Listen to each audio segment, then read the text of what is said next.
let's stop here to take a few minutes to discuss astigmatism and why astigmatism in particular is a bit of a problem for us. Now, strictly speaking, a little bit of astigmatism, if it's with the rule or against the rule, won't be too much of a problem. If the astigmatism is oblique, it's going to be more of an issue in either case.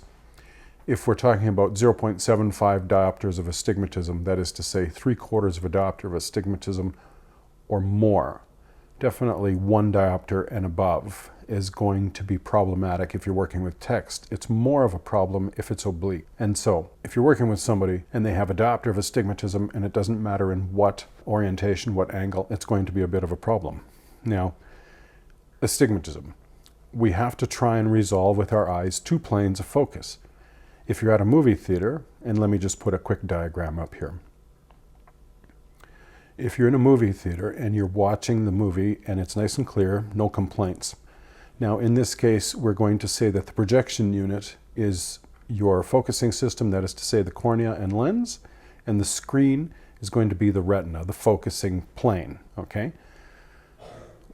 With nearsightedness, our focus is before the screen, that is to say, we need to release focus to see the screen, and we can't do that, and so we use a diverging lens. In the case of hyperopia, farsightedness, the focal plane is behind the screen, and so we must pull focus in, and that's a muscle effort, or we can use a converging lens. So with hyperopia, if we're always accommodating, always pulling focus forward, there's a constant strain. With myopia, we want to relax our sight. We want to try and see in the distance. We can only relax our muscles so much. Less strain associated with myopia. With astigmatism, we no longer have a single plane of focus. We have 2 planes of focus. And the eyes are constantly racking focus, back and forth, back and forth. The greater the astigmatism, the farther apart those focal planes, those distant focus planes. And so what we're going to do now is look at this. So there's different types of astigmatism, but in all cases, the astigmatism consists of having 2 planes of focus that the eye must now try to resolve. Because there's 2 planes, there is no resolution, and the eye continues to work at it. So once again, with astigmatism, light rays come together to form not 1 but 2 focal points. The mere fact that there are 2 focal points formed instead of just 1 means that there's a blur and excess muscle activity that almost never abates. There is no break when you have astigmatism. In the first type of astigmatism, we have what we call simple myopic astigmatism. The light comes to 2 focal points, 1 before the retina and 1 on the retina.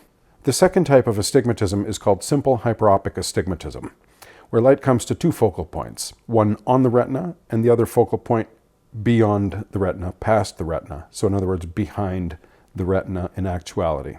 The third type of astigmatism is called compound myopic astigmatism, where light comes to 2 focal points, both of which are before the retina and at 2 different locations. And so in other words, 2 myopic focal points.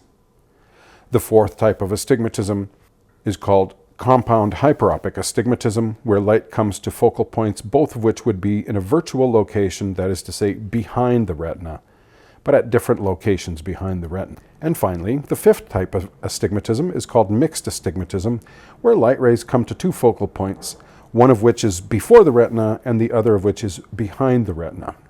Just a quick behavioral note. If you consider that a myopic posture is better suited to the near proximity, near work, and in other words, things like computer work, academia, you might expect that a myopic astigmatism posture would be more comfortable than a hyperopic posture. And this is the case.